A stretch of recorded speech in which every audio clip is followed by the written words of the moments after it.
kotongo ye betongo ye ayo ina ye afingi yo finga ye yo ata sonyi maboko ye ona eba yo manaka na maboko ye.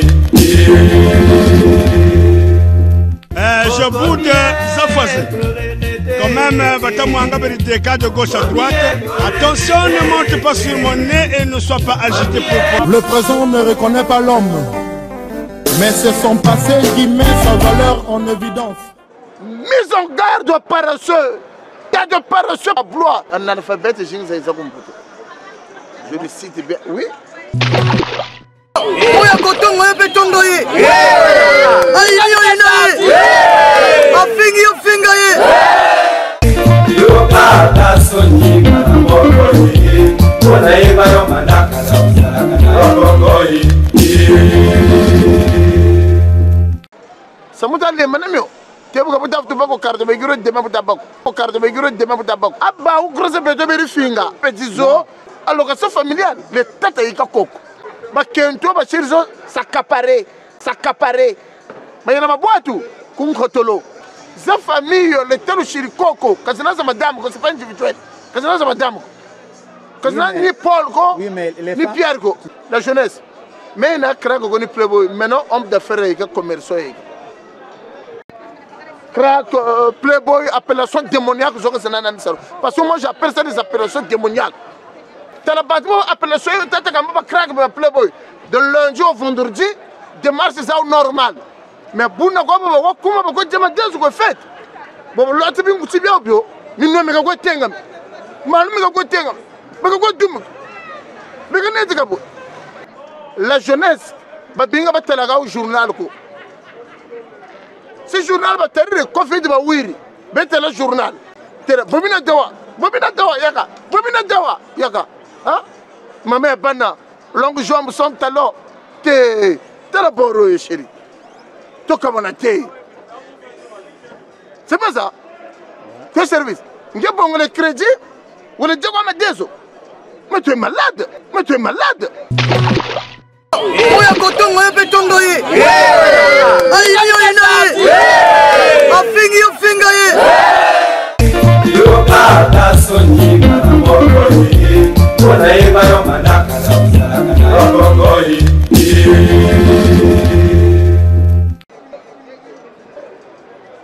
Mise en garde aux paresseux.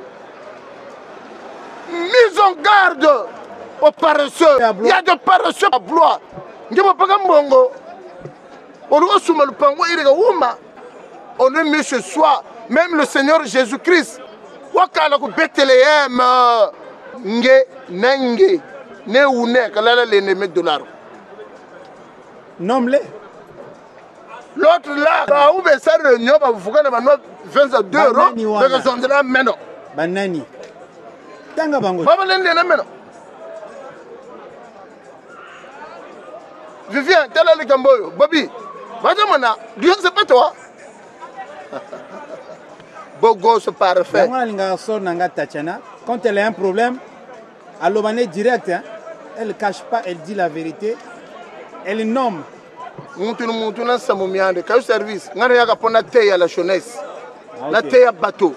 Mais nous avons ça congrès à Mouto parce qu'on joue la Mouto que je suis gala moi-même. Mais sauf que je vous conseille, je ne m'biji à manger. Je ne m'biji à manger. Il faut me m'biji à dire à ma coutume.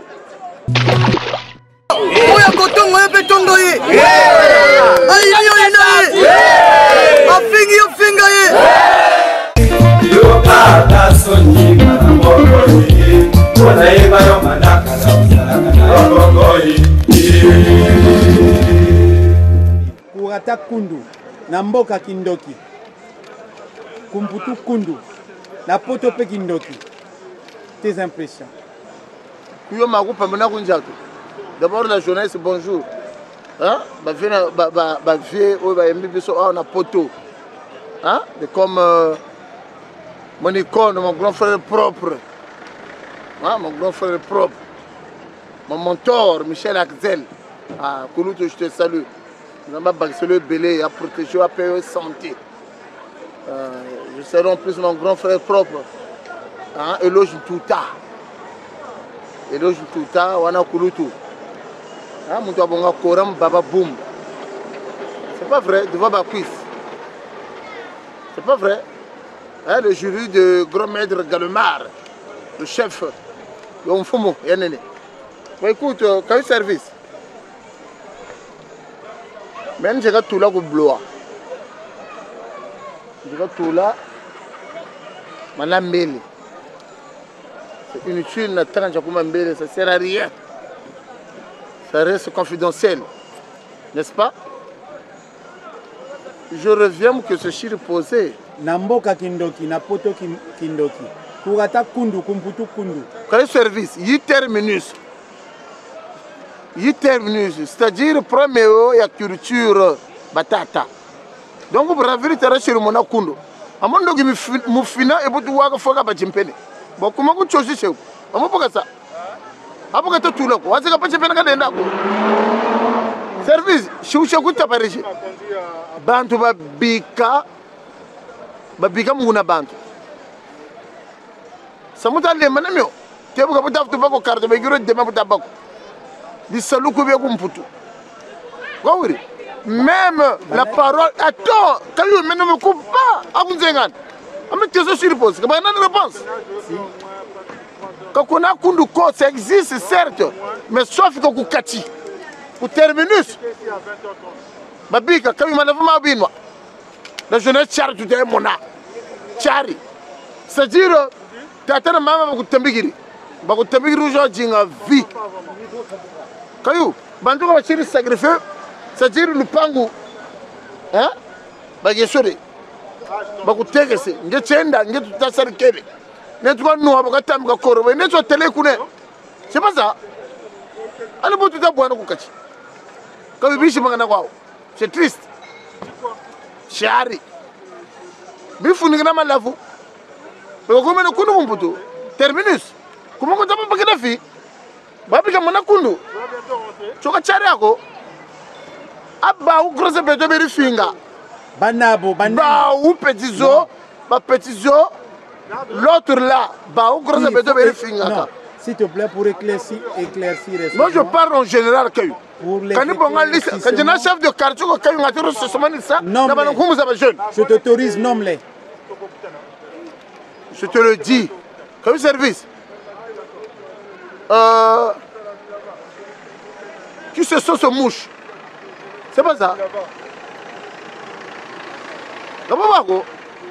À deux jours comment va tata? Et vous vous dire que service. Ba par ma chérie sacrifiée à côté de Kati. Ba habitué à Kati. Ba chérie abandonné poste ça. Kacharago. Vous parlez yo retour que chérie chimangani. Kutatando kwa kituru là. Vous parlez yo. Y a rien. Ça pakani. C'est un problème de mutation. Moi, je suis le col, moi, de mutation, attention là. Si le vocabulaire c'est trop fort, le terrain vous te sauver.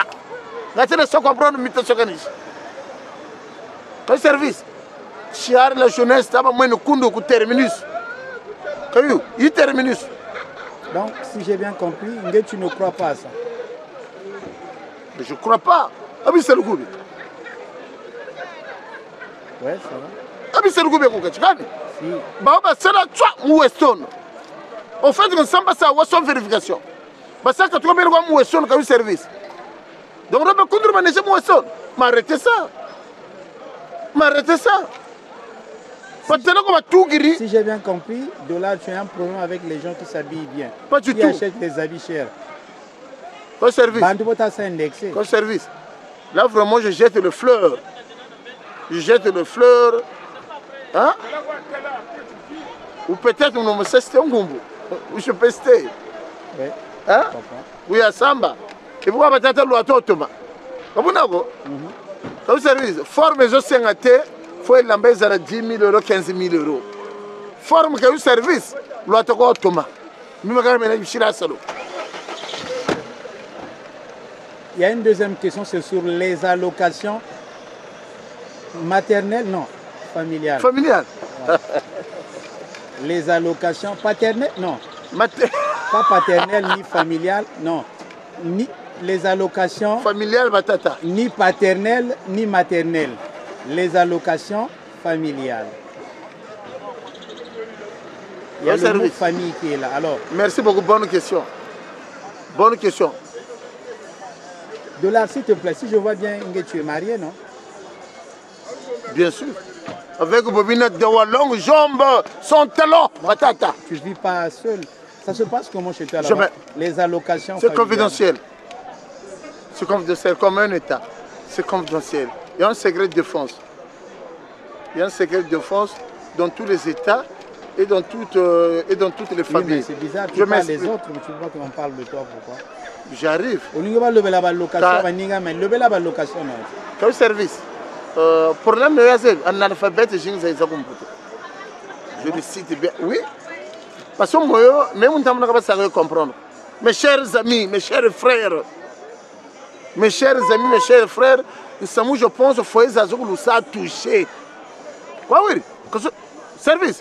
Et pas telle allocation familiale. Mais tu vas pas tout les vacances. Service. Simplement ça comprendre. Mais bigay mour. Quoi t'as allocation familiale. Les têtes à Ikakoko. On a tiré le tour là yago. Mais tu vas tout bagir.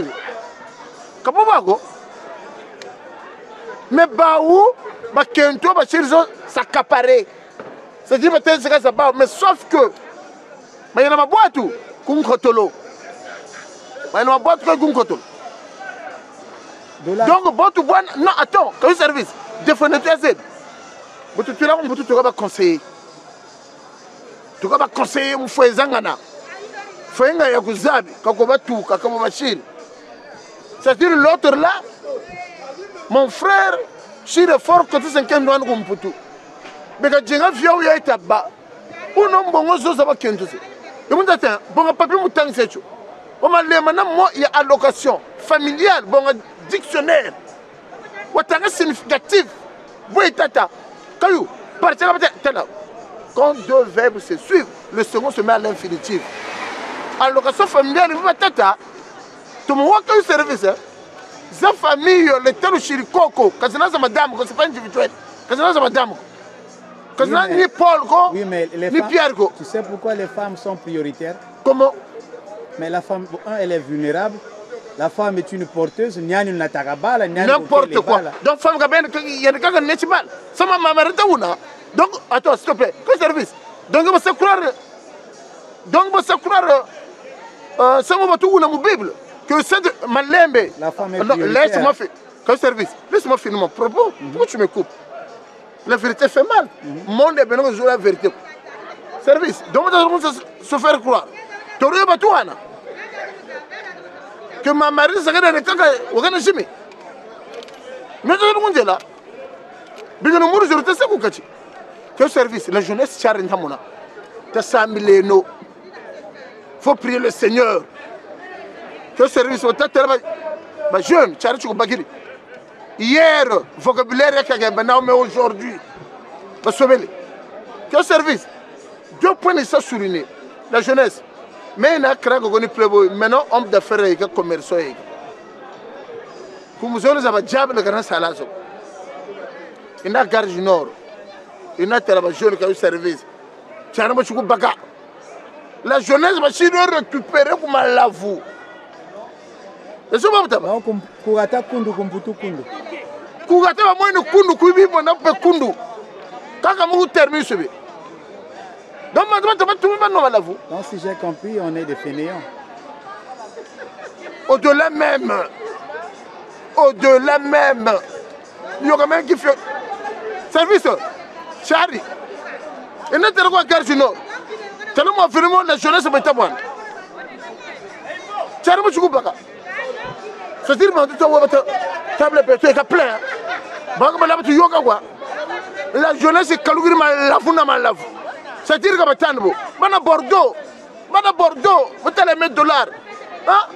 Lyon, Bobby, comment tu as Bobby, comment tu as chapé là? Tu as la jeunesse là. Bobby, moi, Lyon. C'est mon là, j'ai une question qui me vient à l'esprit, avant que cela m'échappe. De là, moi j'ai fait une remarque, tu es plus visible à Blois On ne te voit pas, par exemple, dans d'autres régions, à Paris, par exemple. Service. Là où il y a les grands playboys. Même service. Pourquoi tu ne vas pas là-bas? Bonne question. Quoi service? Même n'a pas parlé pour Ostogena, Bango va pour Osté. Oh l'ambassade, même on dirait Mogena, ils étaient pas là. Les Parisiens là. Bango Nsugabi Mona. Ah, là. Toi tu dis attends, moi, tu n'avais fait ça, on a dit. Quoi service? Moi je suis formé par Michel Axel. Notre grand maître c'était Galomar, après Michel Axel. C'est mon mentor. Tu n'avais loge. Après gros loge c'est $1000. Comprenez ça? Parce que le commandant chef c'était mon grand frère de loge. Pour il en a maintenant. Quel service? Mais pour eux, c'est mona. Mais nous avons point de tour là, 6e bataillon. Hein? Bon, service. C'est-à-dire comment ça là, c'est le coup. Comment ça là, c'est le coup? Qu'ils arrêtent. Service, comme là, c'est le coup. Mais pour eux, c'est mona. Dans l'ambassade, nous avons mona. C'est-à-dire nous avons ça là. Hein? Tu n'as fait pas le surveiller. Tu n'as fait pas na venu président Wilson. Nana comme la wana vous mettez là extra musique concert mais on a tour là. Nana comme la wana tu n'as viens appeler Apollinaire. On en profite, il y a Sandrine qui est là, un petit mot. Tu n'as viens appeler Apollinaire. Tu n'as viens appeler Apollinaire. Nana comme la wana. Service. Service. Service. Et pour nous goûter c'est la honte totale. Les mots ne manquent pas. $, on va revenir sur toi. Boya est belé. Anniversaire. Baptême anniversaire. C'est-à-dire bien coiffé, bien parfumé. Le 24 octobre. Non, en septembre là. Dans le samedi prochain. Dans une semaine. Dans une semaine, c'est le baptême. Après, où suivra une petite aura lieu le baptême? À Fossé. À l'église de Fossé. Et puis après là-bas. Après, il y aura une collation après, à l'église même. Et après, on va se retrouver après, le samedi d'après, il y aura... Le 1er octobre. Le 1er octobre, pour l'anniversaire. Pour la fête maintenant. Mais le 1er octobre, c'est la rentrée scolaire, non? Au Congo-Brazzaville. Ah, au pays, oui, mais... Demain, il y aura une pensée pieuse de leur part. Voilà. C'est même ça. Ah, moi, j'ai gardé ça. Hein. Ah, ça, le pionnier tout. Les mamans, s'il vous plaît, on est sous les allocations familiales. D'accord.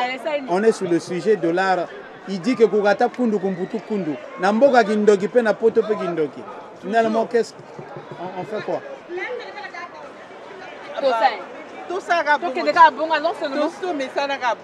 C'est dans nos cultures.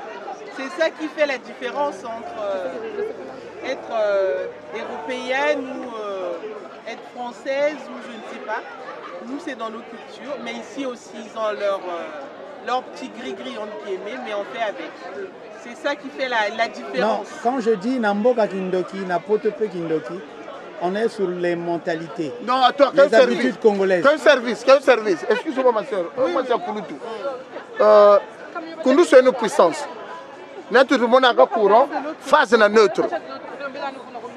Comprenez ça? Bon, sans mariage, il y a un courant, c'est pas beau. Mais le même courant, je me. Et certes.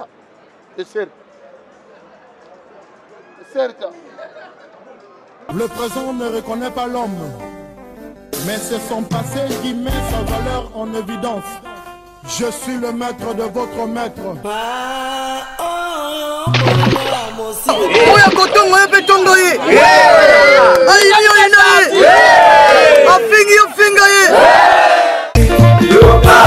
Sonyi,